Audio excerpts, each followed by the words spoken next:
गुलाब का चोर। महाराज कृष्णदेव राय के राजमहल में एक बगीचा था जिसमें विभिन्न प्रकार के फूल लगे हुए थे।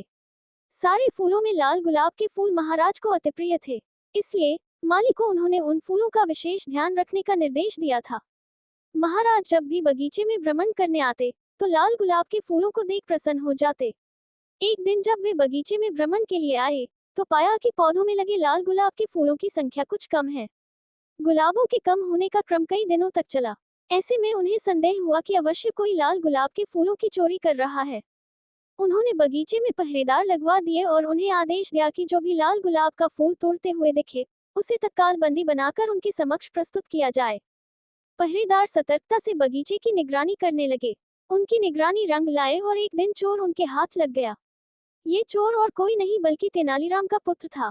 जब ये बात तेनालीराम के घर तक पहुंची तो उसकी पत्नी बहुत चिंतित हुई और तेनालीराम से मिन्नतें करने लगी कि किसी भी तरह उसके पुत्र को छुड़ा कर लाए। तेनालीराम अविलंब राजमहल के बगीचे की ओर चल पड़ा ताकि महाराज के सम्मुख प्रस्तुत करने के पूर्व वह अपने पुत्र से मिल सके। रास्ते भर वह उसे बचाने का उपाय सोचता रहा। जब वह राजमहल के बगीचे में पहुंचा तो देखा कि पहरेदार उसके पुत्र को महाराज के सम्मुख प्रस्तुत करने की तैयारी में है। जब वह अपने पुत्र से बात करने को हुआ तो पहरेदारों ने ये कहकर रोक दिया कि अब अपने पुत्र से बंदी गृह में मिलना।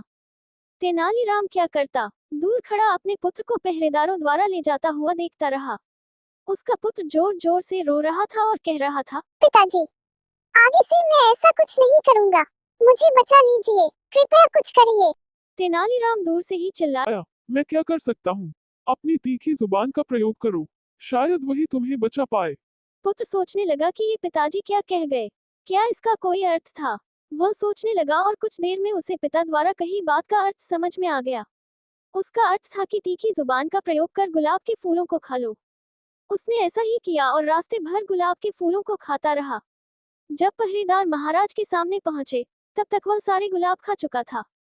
पहरेदार महाराज से बोले, महाराज, ये बालक ही लाल गुलाब के फूलों का चोर है। हमने इसे रंगे हाथ पकड़ा है। लज्जा नहीं आती? इतनी छोटी उम्र में चोरी करते हो, बड़े होकर क्या करोगे? महाराज क्रोध होकर बोले।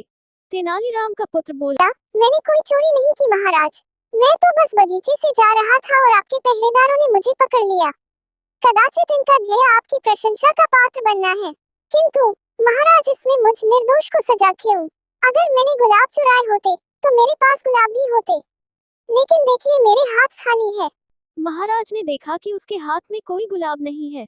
पहरेदार भी चकित थे कि सारे गुलाब कहाँ नदारद हो गए। रास्ते में अपनी धुन में वे ध्यान नहीं दे पाए कि कब तेनाली का पुत्र सारे गुलाब चट कर गया। अब बिना प्रमाण के ये साबित करना असंभव था कि वह गुलाब चोर हैं। महाराज पहरेदारों को फटकारने लगे, एक निर्दोष बालक को तुम कैसे पकड़ लाए?